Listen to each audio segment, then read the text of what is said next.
For more than 100 years, we've been on this totally captivating and, let's be real, incredibly frustrating quest, trying to predict earthquakes.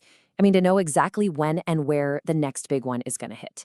It really feels like a problem we should be able to solve, like a code that's just waiting for us to crack it. But the Earth holds its secrets pretty tightly. Okay, so let's just dive right into the big question, right? It's so simple to ask, but it turns out it's unbelievably complex to answer. Why? With all of our amazing modern science, we can forecast a hurricane's path from space. Why can't we predict an earthquake's arrival? And believe me, this is not some new obsession. Just look at this quote from the seismologist John Milne. All the way back in 1911, he was saying that what people really, really want to know is when. He knew that if scientists could just answer that one question, well, seismology would be liberally supported. The stakes were super high right from the very beginning. So that century-long search has been a complete roller coaster. It's this incredible story of brilliant minds, of these tantalizing clues, but ultimately a much deeper and more complex reality than anyone ever imagined. Just this constant cycle of soaring hope, followed by some pretty humbling skepticism. The first approach was really intuitive. Researchers started looking for what they called precursors, basically natural warning signs. Even as far back as 1880, John Milne was collecting all these reports of strange animal behavior, really odd weather patterns, and weird electrical phenomena that all seemed to happen right before a quake. It was like they were hunting for the Earth's tail. What is so fascinating here is just how dramatically the scientific confidence swung back and forth. In 1910, you've got H.F. Reed saying prediction is merely necessary, like it's just a simple engineering problem we need to work out. But then you fast forward to 1946, and J.B. Massillon gives this much grimmer verdict, saying, yeah, the outlook is much less hopeful. This push and pull would basically define the entire field. But then came the 1960s, and with a brand new, totally revolutionary theory of plate tectonics, plus a huge surge in technology, this new age of optimism just dawned. It really felt like science was finally getting the right tools to crack the code. And this optimism wasn't just, talk, it was action. It all kicked off in Japan in '62 with a blueprint for a huge national prediction program. Then just 3 years later, a U.S. committee proposed its own massive program to basically wire up all the major fault zones with sensors. By 1973, scientists were actually writing that prediction was on the verge of practical reality. The momentum was just incredible, and it all culminated with the U.S. panel suggesting that routine prediction could be a thing within a single decade. And this wave of scientific confidence, well, it spilled right over into the public consciousness. In 1975, Time magazine just captured the mood perfectly with this cover story, Forecast Earthquake. Prediction wasn't some fringed idea anymore. It was mainstream news. It felt totally inevitable. But as researchers started digging deeper, the very foundation of all that optimism began to show some serious cracks.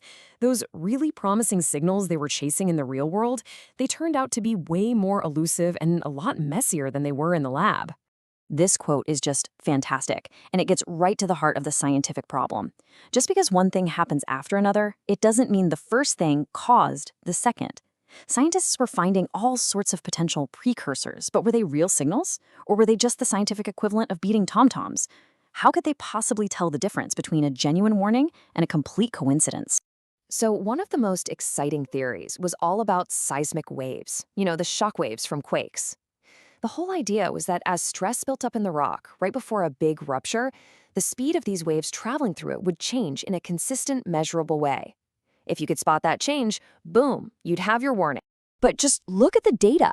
This is what scientists were actually seeing. Where is the clear, unambiguous pattern? It's not there. The data is just noisy, and it's all over the place. For every single chart that seemed to show that predicted dip and recovery in wave speed, there were tons of others that showed absolutely nothing. The clear signal they were hoping for, it just wasn't there. And then came the huge cautionary tale of the Palmdale Bulge. In 1976, surveys suggested that this massive chunk of Southern California had actually swelled upwards. This was seen as a textbook precursor, a clear sign of immense strain building up. It caused serious alarm, all the way up to the vice president's office. But here's the kicker. When they reanalyzed everything, the bulge pretty much disappeared. It turned out to be an illusion created by really subtle measurement errors, a massive false alarm. Okay, so the data was messy, the signals were unreliable, but what about the legends? You know, those famous stories where earthquakes were supposedly predicted, saving thousands of lives? Well, let's take a much closer look at those. The most famous of all of these is the 1975 Haicheng earthquake in China. The story goes that Chinese scientists, using everything from ground tilt to weird animal behavior, they saw the quake coming, they issued a warning, and they evacuated the city, saving countless lives. It was hailed as the ultimate proof that this could be done. But the reality, as it so often is a lot more complicated. Early reports claimed almost no one died, but later on, other sources confirmed over 1,300 deaths. And what's more, the prediction happened during China's Cultural Revolution, a time when, according to observers, believing in earthquake prediction was basically a matter of political ideology. Now, that doesn't erase what happened, but it adds some really critical and complicated context to the legend. And you see this pattern again and again when these claims of success are put under a microscope. So take the Van method. This group claimed they could predict quakes in Greece using electrical signals. They made 94 official predictions. By their own count, they claimed 10 successes, a success rate of about 11%. But when other scientists went back and re-examined their work using much stricter criteria, the number of actual successes dropped from 10 all the way down to 1. The signal just wasn't as strong as it first seemed. So all of this, the noisy data, the false alarms, the debunked successes, it all points to a much deeper truth. The reason prediction is so incredibly hard isn't that our instruments aren't good enough. It's that the Earth system itself is fundamentally chaotically complex. The key concept here is something called a non-linear system. So what does that actually mean? Well, it's a system where tiny, almost unmeasurable changes at the very beginning can lead to wildly different outcomes. Think about a single snowflake starting a tiny slide, or that same snowflake starting a massive, devastating avalanche. The initial event is basically the same, but the final result couldn't be more different. This is exactly what happens with earthquakes. All the time, tiny little patches on a fault slip. These are the countless micro-earthquakes that happen every single day, and we never even notice them. 99.9% of the time, they just start and they stop. No big deal. But every once in a very, very rare while, one of those tiny slips doesn't stop. It triggers the patch next to it, which triggers the next, and the next in this cascading failure that grows exponentially into the big. So here's the absolute crucial point. The beginning of a massive, destructive earthquake looks exactly the same as the beginning of a tiny, harmless one. There is no observable, reliable precursor that tells you which tiny slip is going to stop and which one is about to cascade into a catastrophe. That information, it just doesn't seem to be there to be found. And that leads us to the really stark conclusion of this 100-year search.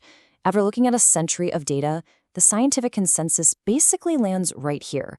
Reliable issuing of alarms of imminent large earthquakes appears to be effectively impossible. Not just difficult, not just a few years away from being solved, the very nature of the system seems to make it impossible. That's a really sobering thought, isn't it? And it leaves us with one final, absolutely vital question. If we can't rely on a warning that tells us when to run, then how do we live on this active, unpredictable planet? The science seems to suggest we need to shift our focus away from the impossible task of prediction and toward the vital, achievable goal of preparedness. The question is no longer when will it happen, but are we ready when it does?